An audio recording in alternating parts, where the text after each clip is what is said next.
have spoken of the adept in alchemy as being the child of the sun and moon. So that we have the basic triad established here of the sun, the moon, and the master. A triad which is served in many esoteric systems. We know that the sun represents in alchemy the spiritual source or father of all things. The moon, the mysterious mother, or the mother of mysteries, great Diana, goddess of the Ephesians. We know therefore that heaven and earth, or God and nature, father and mother, sun and moon, generate the progeny or the child in conformity with the concept of the 47th proposition of Euclid. If therefore the adept is the child of the sun and moon, we know rather well the symbolism and the place which he occupied in the triune nature of man as he was studied and considered by ancient philosophy. We know that spirit and matter, through their minglings and blendings, produce the mysterious power which the Greeks term the soul. That the adept is therefore the diamond soul, as in the symbolism of Northern Buddhism. That he represents the power of the soul as the great transmuting agent in the universe. What then is the alchemical concept of soul? How are we to understand it? And how does this understanding differ from the more popular systems that we know today? It is obvious to the students of Hermetic arts that the soul represents a compound. That it represents the combining or uniting of two qualities in themselves not to be combined or united except through some catalyzing agent. Spirit and matter in themselves are not easily brought into a compound. So the alchemist is told that the secret of his art is to make fire burn in water, and that water must feed the flame. Now we realize now in this that fire and water now play the part of the king and queen, or the heaven and earth.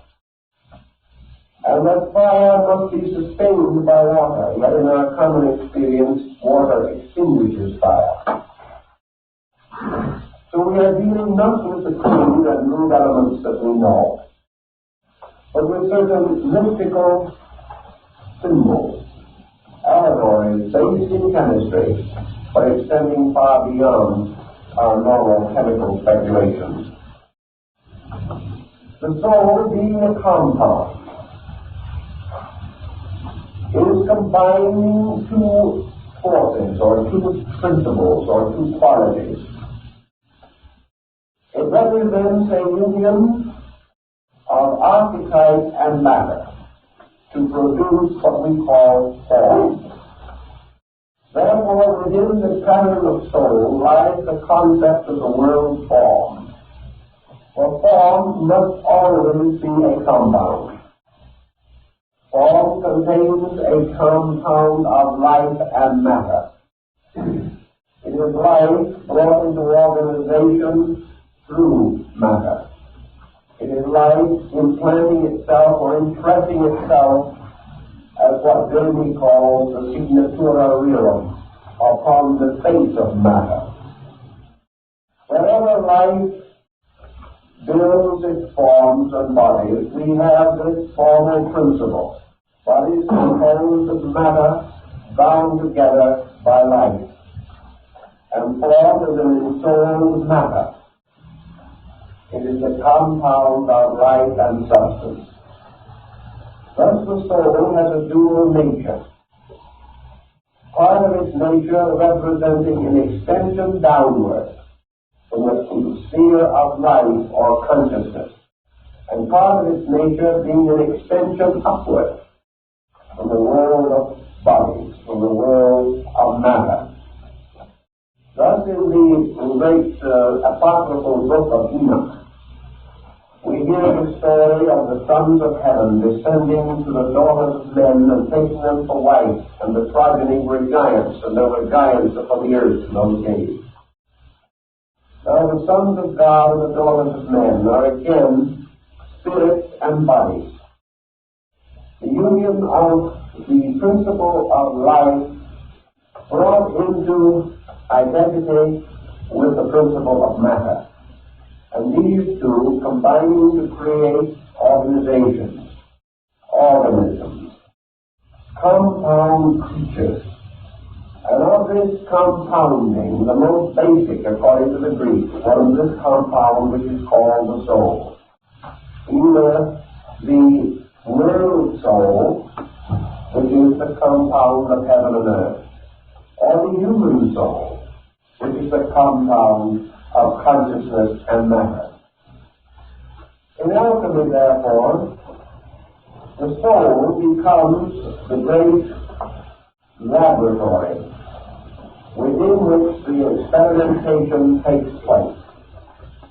And the problem in regeneration in alchemy is to solve the mystery of the soul, to transform its present state into that of the diamond or agate soul.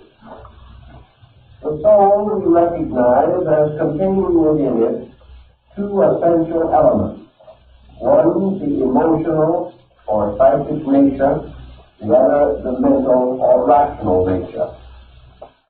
We know that reason and emotion represent the sun and moon on the level of the soul, and that these two again must unite to produce a new instrument or a new being, which we have mentioned already and said was the alchemical homunculus, or the artificially created being.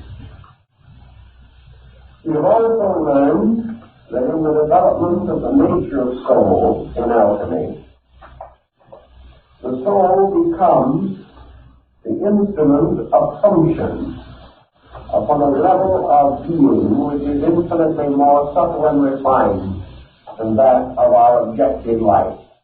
To the alchemist, therefore, the mystery of the soul, its creation, its unfoldment, its development,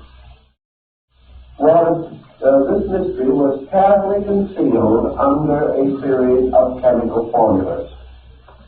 And each disciple was expected and presumed to be able, ultimately, to solve these formulas. Each was a rebus, to which he must give his own internal meditation. It was a symbol upon which he must contemplate, and through which he must release his own instinctive apperception of these mysteries of life.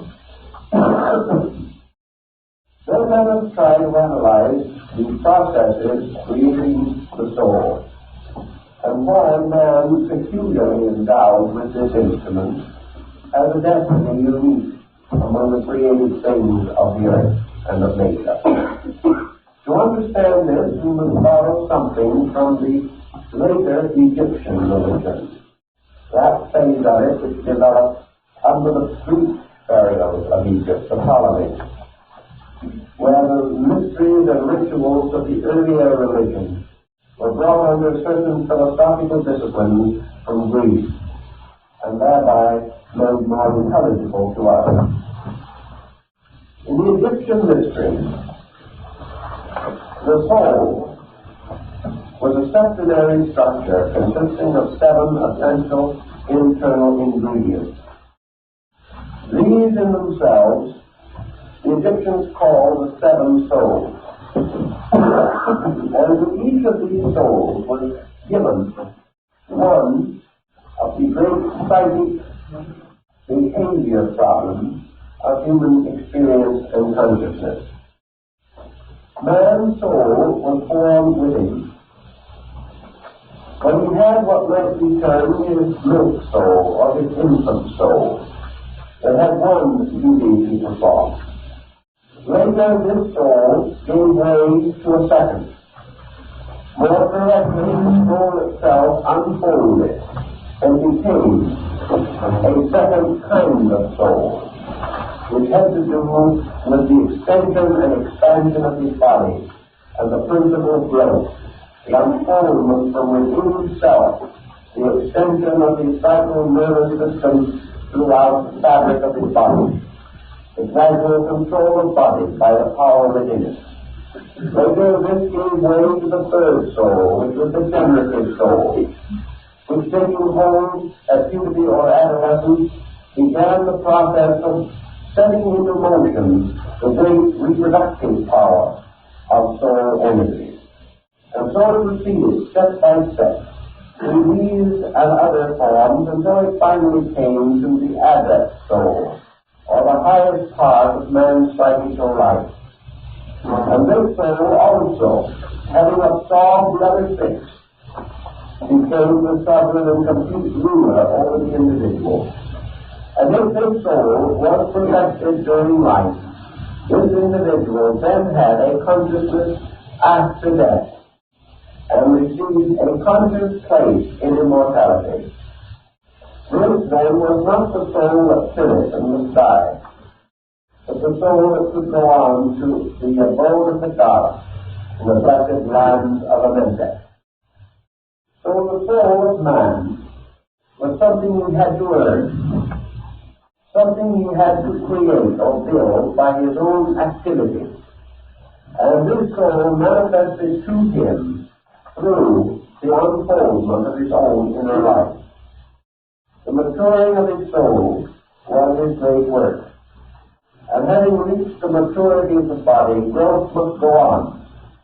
And the person in the body must grow, must unfold its own potential and achieve its own complete identity. When it did so, the soul then became, more or less, the vehicle of the self, and the individual, stepping across from body, took up his natural and proper abode within the structure of his own soul. He was then what the Egyptians called a blessed soul, one established in everlastingness, and having achieved then to the adept state. In a way, this is the same concept that underlies the concept of the Hindu Mahatma. For Mahatma simply means great soul, a being in whom this internal power has accomplished its transmutation or its wonderful work. In Christianity, the Messianic soul is represented by the avatar or the Christos. And this is the Christ in you, which is the hope of glory, and which, if it be lifted up, will raise all things unto it. Thus, the death and resurrection of the Messiah represents the soul cycle, or the death and resurrection of the life, or the life. Or as it would be termed in alchemy, the death and restoration of the matter. The soul then becomes the scene or theater of the great regenerative power of man. And it is composed by the release of these two polarized extremes of consciousness. One of the releases is achieved from below by the building of what we call the personality. And the personality, when properly and naturally mature, makes its positive contribution to the psychic and soul life of the individual. Through the building and integration of the personality, we achieve, therefore, one of the essential elements of the soul. We become masters of the working of salt. For salt represents in alchemy the power of experience, or the growth of man from below upward. The growth of his lower nature, we will say, the unfoldment of it towards the light of truth. Now, the lower nature of man ascends gradually through the physical, through the emotional and mental life, until finally it reaches the apex of its own achievement on the level of reason. Therefore, from below upward, man builds gradually the rational power, the rational faculties of his own nature. At the same time, the universality at the source of man builds downward, creating step by step man's overtones or spiritual values, which gradually descending through the great powers of creative triads have their final manifestations in the mingling of the upper and lower triangles, the triangle of man's growth from below and the inverted triangle of man's descent. These two, meeting in their apeces, form this mysterious figure that resembles an hourglass, in which Father Time carries on his head in the alchemical rebus. Thus, from above, or from the internal spiritual life of man, one force flows. From below, from the external material life of man, another force flows. These two forces meeting in the form of salt and sulfur. And the mingling or meeting of these two makes possible the birth of the homunculus. Yet this in itself cannot occur except with the presence of the aid of the third or androgen element, which is mercury. And mercury is a very powerful catalytic agent in alchemy, which makes possible the building or binding of the two principles. Now, let us try to understand this a little bit on the level of philosophy, so that we can follow the alchemical symbolism more easily. Man consists, in the esoteric systems of antiquity, of three essential natures. One is termed spirit, one is termed soul, the other is termed body. These three constitute a triad of conditions. They are represented in the universe by the great theological triad of heaven, earth, and hell. And they are represented wherever symbolism arises as a threefold division of existence. A division which consists of a superior part, and an inferior part, and a middle region between. In the Nordic religions of the Gothic rites of Germany and the Organic rites of Scandinavia, the eternal tree, or the tree of the universe, is very much key to this symbolism. At the roots of the tree is down in the darkness of Helheim, where the serpents of oblivion are forever gnawing at its roots. The upper part of the tree extends to the highest abode of the gods in Asgard, and here the spirit dwells, and Odin, seated upon his great throne, looks down upon the world. In the middle distance between the world of darkness below and the world of light above is Midgard, the abode of mortals. And here upon a flat plate-like surface in the old Gothic concept was the world surface as we see it, with mountains and rivers and continents. And here all the races of human beings dwelt, suspended or supported upon the branches of this great tree, twixt heaven and earth, or twixt the above and the below, between spirit and matter, ruling over all things. Thus humanity, collectively, is emblematic of the world soul. The human being is upon the level of the world soul development. And mankind is, therefore, the personification of the principle of soul.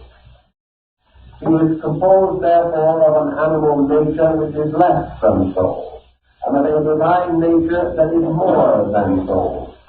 And between these he has his existence, partaking of both, and possessing within himself the power of extending his own consciousness above or below the medium line upon which he exists. Thus the individual, as the Greeks pointed out, may verge by inclination downward, and when the focal point of consciousness descends in the direction of body, the result is a materialist. Or an individual becomes more and more completely immersed in matter or in material things.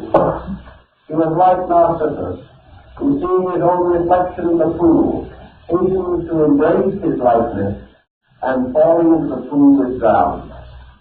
Thus the soul of man, seeking its own likeness in matter, rushes toward it, and in that way descends into the mystery of generation and becomes possessed and obsessed by bodies. Plato gives us a very good description of this experience. On the other hand, man is capable, by a positive extension of himself, of ascending above the material level of soul and approaching a spiritual state.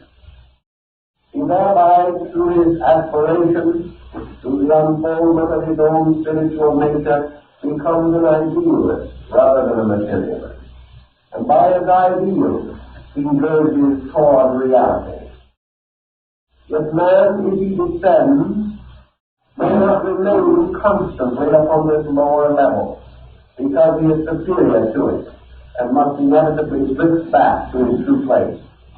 Likewise, if he ascends above the level of his own integration, he may not be able to maintain this elevation, but falls back again into his own place.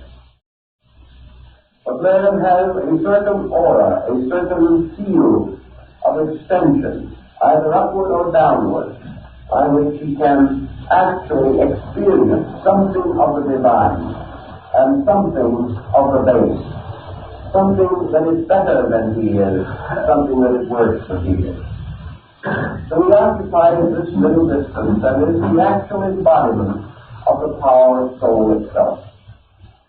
The alchemist conceives the soul to be composed of the seven metals, and therefore, in symbolism, working with the soul involves the transmutation of these metals, the power of releasing from the metals their soul energy or power. For as Alchemy points out, when you are working with material medicine, you must work with material elements.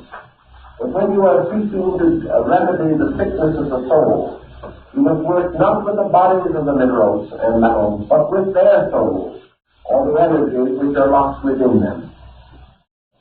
Thus, it is not with gross or crude metals that we shall correct the deficiencies of the soul.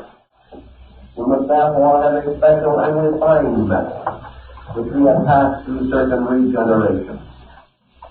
Now, there is an old figure of the seven arts and sciences, or the seven metals, in which we find the metals identified with the arts and sciences, one with logic, another with rhetoric, one with mathematics, and so on.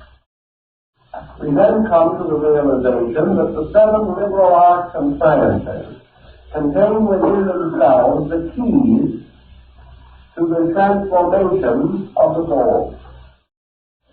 Man has a body of learning, whether it be astronomy, mathematics, music, architecture, all of these subjects. And these seven arts and sciences arise because of soul. They originate in soul. They are vitalized into their own existence by the energy of soul. They belong to the level of soul. If they are debased, they become material arts and sciences. If they are spiritualized, they become divine arts and sciences. But both of these are extensions. One goes downward and the other upward. The natural state of the arts and sciences being on the level of the soul itself. Therefore, in alchemy, the problem is to discover through art the means of releasing through the arts and sciences the mysterious soul powers which they possess. These releases correspond very, very closely with your yogic discipline. They correspond with all of your ancient mystical rites, because these are the arts and sciences as the outer vestment of a mystery. The individual who is willing and able to accept only the material forms of these things becomes living upon the level of the mind and body only. But those who seek the mystery of the metals, who seek the mystery of the soul locked in them, will find that each art and science contains within it a secret remedy for the deficiency of the soul power. Thus, alchemy begins the process of transmuting knowledge, transmuting learning from a material to a soul level. How are we then to understand the soul power locked within an art or science? Well, let us take one of these arts and sciences for the moment. We know that the Dionysians took architecture and revealed the mystery that was concealed within its symbolism. Let us pause and take, for instance, music.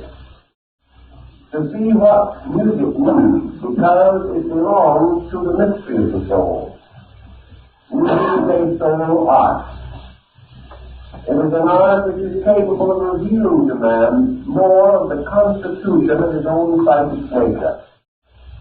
It was obvious to recognize that the lute or the lyre could be used to represent the entire mystery of soul power. He therefore created the instrument upon which he could play certain enchanted melodies. He learned the power of music, and in India and in China, the esoteric arts of music have been long considered and studied. By degrees, through the knowledge of music, through the application of its principles, man can come to a clear and concise understanding of the nature of his own inner psychic life. Music becomes not only a key to interpret the soul, but it becomes a powerful instrument for the expression of the soul and its powers and energies.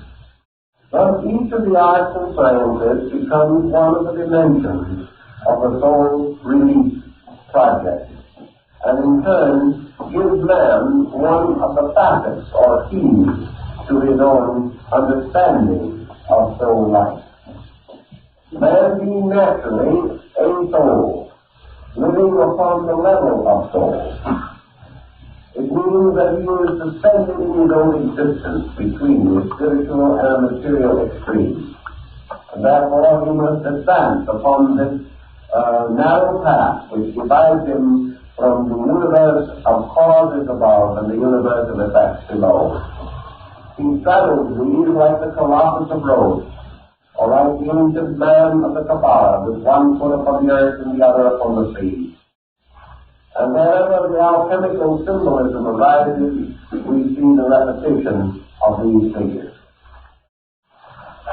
Now, if we go into mysticism, alchemical mysticism, we come upon the symbol of the diamond soul, or the perfect soul, which in the Christian mysticism was regarded as the proper figure of Christ. Christ, therefore, is the adept soul. It is the perfected, redeeming soul within man. It is the soul that dies in man for man and is reborn through man by the resurrection of the soul in man.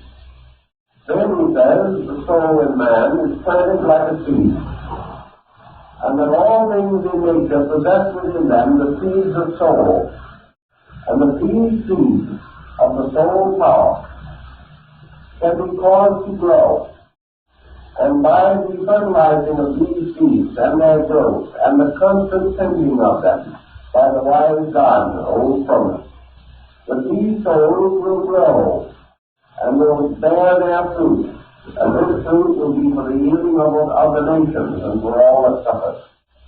Now Cronus, the one-legged gardener, of course, is the keeper of the tree of life, and he represents time.